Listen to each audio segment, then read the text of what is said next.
It happens on every response they have to a wreck or a stop. Close calls by drivers in other cars. Sometimes it's worse. Drivers in Knox County get more citations for the move over law than any other county in the state. Brittany Tarwater talks to people on scene. There are days in life we never forget. March the 13th, 2012. When then Tennessee Highway Patrol Sergeant Lowell Russell barely survived. So it was actually 2:50 a.m. I was on the side of I-40.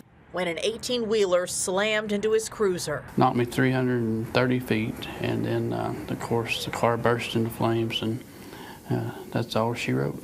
The driver admitted to falling asleep behind the wheel. I spent 2 weeks on life support before I woke up, and when I woke up, I didn't have a clue what had happened. It felt like I just went to sleep one night and just woke up in the hospital. They are unfortunately in a very dangerous position, and we've seen that time and time again. Tennessee Department of Transportation's Mark Nagy says their trucks have been struck 73 times since the start of this year, 18 of them in East Tennessee. We've had 113 of our TDOT workers that have been killed in the line of duty since those records began being kept in the late 1940s, and that's 113 too many. Last year, 2 large Knoxville fire trucks were hit, costing the department about $100,000 in repairs and taking those trucks out of the response rotation. A car will travel into where we're operating at. They won't hit anything, and then they'll just continue on, almost like they never even saw us. KFD positions fire trucks in front of a scene to protect responders and people involved in a wreck, but says between distracted and sleepy drivers, medical emergencies behind the wheel, DUI, and more people on our roads, they're seeing close calls and strikes more than ever before. We see, I'm going to say regularly, close calls. Typically on the interstate where vehicles come within the emergency scene zone just too close. Did you not see him? You came like that close to him. It probably happens on just about every call. Jeff Bagwell has been with Rural Metro since 1989. He says close calls are no surprise. In fact, he was hit while responding to a wreck. It was in the middle of a storm, and we were essentially working on a patient and getting them out of a car. A person that was going way too fast was not paying attention, and luckily all he did was clip me with his mirror. More common than they'd like it to be. The second time in just 3 months at Knoxville Police Department.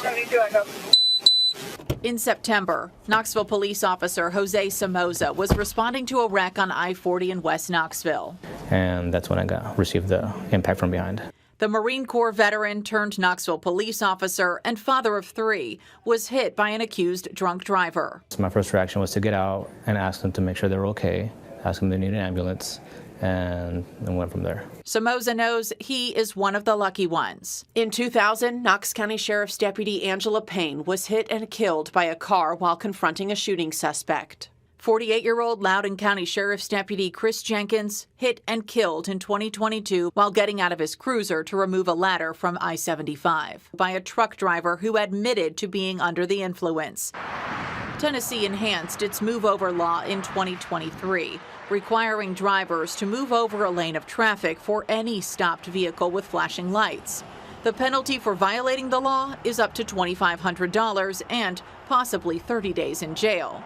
Tennessee Highway Patrol issued 91 violations in Knox County in 2022, the most of any county in the state.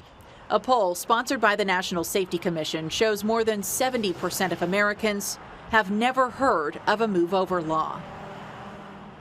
The driver who hit Russell was charged with vehicular assault, but after a letter was sent begging the judge for mercy, he was sentenced to a year probation. You know, he was just out making a living as a truck driver, and I thought that he didn't intentionally run over me in my patrol car, so I felt it was something I needed to do as a person to forgive. The letter was written by Russell. In Knoxville, Brittany Tarwater, WVLT News.